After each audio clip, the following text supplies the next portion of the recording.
నమస్తే, welcome to Suman TV. America రాజకీయాలు ప్రపంచాన్ని ఆకర్షిస్తున్న వేళ అగ్రరాజ్యంలో కీలక మలుపులు చోటు చేసుకుంటున్నాయి.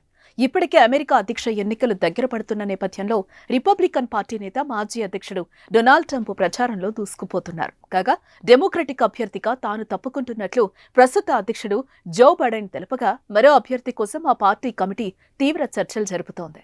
అగ్రరాజ్యంలో రాజకీయం ఇంత రసవత్తరంగా సాగుతున్న నేపథ్యంలో మరో సంచలనం చోటు చేసుకుంది. గత వారంలో మాజీ అధ్యక్షుడు డొనాల్డ్ ట్రంప్పై పెన్సిల్వేనియా బట్లర్ ఎన్నికల ప్రచారంలో జరిగిన కాల్పుల ఘటనపై అధికారులకు చెమటలు పడుతున్నాయి. ఈ మేరకు అమెరికా సీక్రెట్ సర్వీసెస్ డైరెక్టర్ రాజీనామా చేయడం ప్రాధాన్యతను సంతరించుకుంది.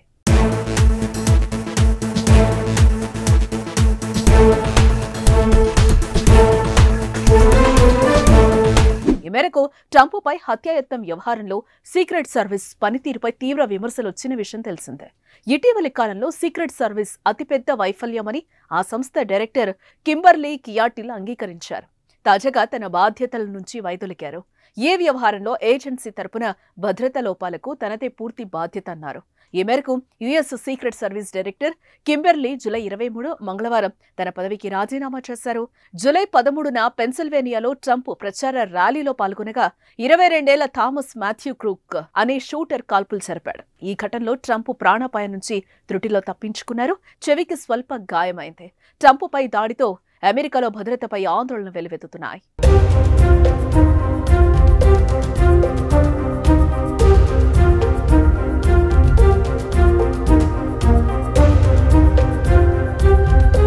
బట్లర్ టౌన్షిప్ లో జరిగిన ర్యాలీలో డొనాల్డ్ ట్రంప్పై హత్యాయత్నానికి సంబంధించిన విచారణ సందర్భంగా కింబర్లీ చీటిల్ను హౌస్ కమిటీ సభ్యులు మందలించారు.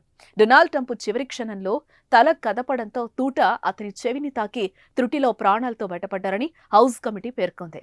ట్రంప్ తల కదిలించకపోతే బుల్లెట్ తలలోకి దూసుకెళ్లి మరణానికి దారితీసేదని ఆందోళన వ్యక్తం చేశారు. కాగా అమెరికా మాజీ అధ్యక్షుడు ట్రంప్పై 3 రౌండ్ల కాల్పులు జరిపిన వ్యక్తిని స్నైపర్లు అక్కడికక్కడే కాల్చి చంపారు. మరోవైపు పెన్సిల్వేనియాలో ట్రంప్పై కాల్పుల ఘటన సీక్రెట్ సర్వీస్ తీవ్ర వైఫల్యమేనని ఆ సంస్థ ఇదివరకే ప్రకటించింది. కాల్పుల ఘటనపై అమెరికా కాంగ్రెస్ ఇటీవల జరిపిన విచారణకు కింబర్లీ కియాటిల్ హాజరయ్యారు. కమిటీ సభ్యుల ఎదుట ఆమె వివరణ ఇచ్చారు. నిందితుడు గన్తో వేదికకు అత్యంత సమీపానికి ఎలా రాగలిగారని ఆమెపై హౌస్ కమిటీ ఆగ్రహం వ్యక్తం చేసింది. సీక్రెట్ సర్వీసెస్ కు రాజీనామా చేయాలని డిమాండ్ వచ్చిన నేపథ్యంలో కింబర్లీ కియాటిల్ తాజాగా ఈ నిర్ణయం ప్రకటించారు. The assassination attempt of former President Donald Trump on July 13th is the most significant operational failure of the Secret Service in decades, and I am keeping him and his family in my thoughts. I would like to offer my sincerest condolences to the family of Corey Comparator, a former fire chief and a hero, who was killed in this senseless shooting.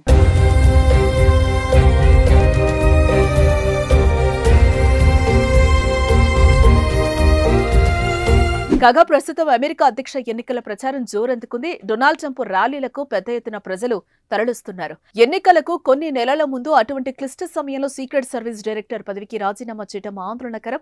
ముఖ్యంగా Donald ట్రంప్పై ఇప్పటికే దాడి జరిగింది.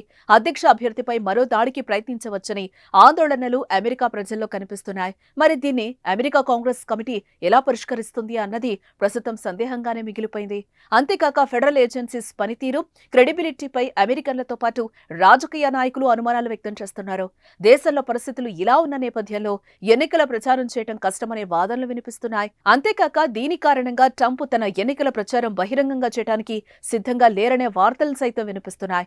కాగా secret services director పదవికి Kimberly కియాటిల్ రాజీనామా చేయక ఇప్పుడు ఆ బాధ్యతలు ఎవరు చేపడతారనే దానిపై కూడా చర్చ జరుగుతోంది.